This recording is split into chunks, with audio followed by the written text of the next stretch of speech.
তো আমরা যে free fire, PUBG, call of duty এগুলো খেলি, এগুলো কিন্তু সবই ব্যাটেল রয়্যাল গেম।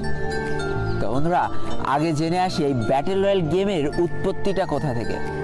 আসলে কোনো কিছু হুট করে আবিষ্কার করা যায় না, কোনো একটা কিছু থেকে ধারণা নিয়ে একটা নতুন জিনিসের জন্ম হয়। তেমনই বন্ধুরা, মিশন ইম্পসিবল নামে একটা মুভি ছিল, যেটাতে একটা আইসল্যান্ডের মধ্যে কিছু মানুষ আটকা পড়ে যায় এবং একটা পর্যায়ে যে তাদেরকে বাধ্য করা হয় একজন আরেকজনকে হত্যা করার জন্য। এমন চলতে চলতে সর্বশেষ যে বেঁচে থাকে সেই হয়ে যায় জয়ী। এখান থেকে মূলত এই ব্যাটেল রয়্যাল গেমের জন্ম। এবার আসি আমাদের সকলের পছন্দের ফ্রি ফায়ার গেমটার কথায়। ফ্রি ফায়ার গেমটা কোনো একজন মানুষ সৃষ্টি করেনি, এটা একটা কোম্পানি তৈরি করেছিল, আর সেই কোম্পানিটার নাম হলো গেরিনা, যেটা 2009 সালে স্থাপিত হয়েছিল। তো এই কোম্পানির মালিক ছিল ফরেস্ট লি, এবং যেটা সিঙ্গাপুর থেকে পরিচালনা করা হচ্ছিল। 2017 সাল পর্যন্ত বেশ কয়েকটা পপুলার গেম কিন্তু তারা মার্কেটে নিয়ে আসে, কিন্তু ওইভাবে কোনো গেমই মানুষের মন জয় করতে পারে না। কিন্তু বন্ধুরা, প্রত্যেকটা জিনিসের লাইফে একটা টার্নিং পয়েন্ট থাকে। এই ফ্রি ফায়ার গেমটা ছিল গেরিনা কোম্পানির লাইফের একটা টার্নিং পয়েন্ট। এবার চলো জেনে নিই এই ফ্রি ফায়ার গেমটা কিভাবে আবিষ্কার হলো। 2017 সাল পর্যন্ত ব্যাটেল রয়্যাল গেম বলতে আমরা পাবজিকে বুঝতাম, যেটা শুধুমাত্র কম্পিউটারে খেলা যেত এবং এক্সবক্সের মাধ্যমে খেলা যেত, অর্থাৎ গেমিং যে সামগ্রীগুলো আছে তার মাধ্যমে খেলা যেত। এবং বন্ধুরা, গেমারদের মধ্যে একটা চরম উন্মাদনা সৃষ্টি হয়ে গেল এই পাবজি গেমটাকে ঘিরে, যেটা শুধুমাত্র কম্পিউটার এবং এক্সবক্সের মাধ্যমে খেলা যেত। তো দেখো বন্ধুরা, আমরা আমাদের জীবনটা প্রতিনিয়ত আপগ্রেড করে থাকি।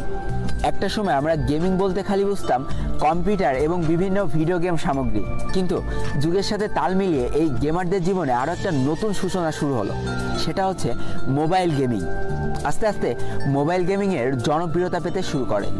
ঠিক এমন একটা পর্যায়ে এসে গেরিনা কোম্পানির মালিক ফরেস্ট লি, যে কিনা সিঙ্গাপুর থেকে বিলং করে, সে ভাবে যে কেমন হয় যদি মোবাইলে একটা ব্যাটেল রয়্যাল গেম চালু করা যায়।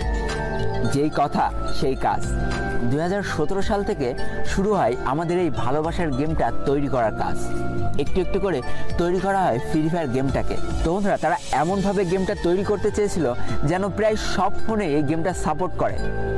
তাই তো ভালো ফোন, খারাপ ফোন, সব ফোনে যাতে এই গেমটা খেলা যায় সেই চিন্তাকে মাথায় রেখে এই গেমটা তৈরি করার কাজ শুরু করে ফেলে।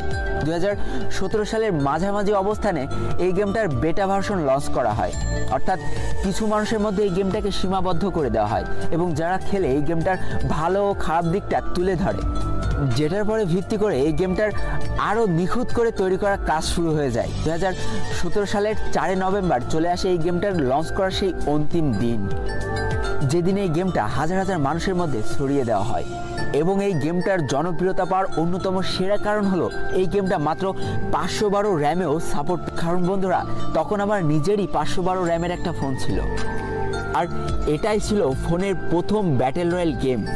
তাই বন্ধুরা, যতটা না পাবজি নিয়ে মানুষের মধ্যে উন্মাদনা সৃষ্টি হয়, তার কয়েক গুণ বেশি উন্মাদনা সৃষ্টি হয়েছিল এই ফ্রি ফায়ার গেমটা নিয়ে।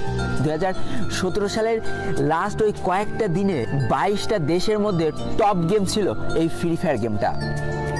এবং বন্ধুরা, এই গেমটার জনপ্রিয়তা এতটাই বেশি হয়ে গিয়েছিল যে সেটা দেখে 2018 সালের ফেব্রুয়ারি মাসে পাবজি তাদের মোবাইল ভার্সন লঞ্চ করে ফেলে। কিন্তু ততদিনে হয়তো অনেকখানি লেট হয়ে গিয়েছে, কারণ সেই অল্প সময়ের মধ্যে কোটি কোটি মানুষের মন কিন্তু এই গেমটা জয় করে নিতে সক্ষম হয়েছিল। তাই তো প্লে স্টোরে যে ফ্রি ফায়ার সার্চ করলে দেখা যায় 500 মিলিয়ন মানুষ এই গেম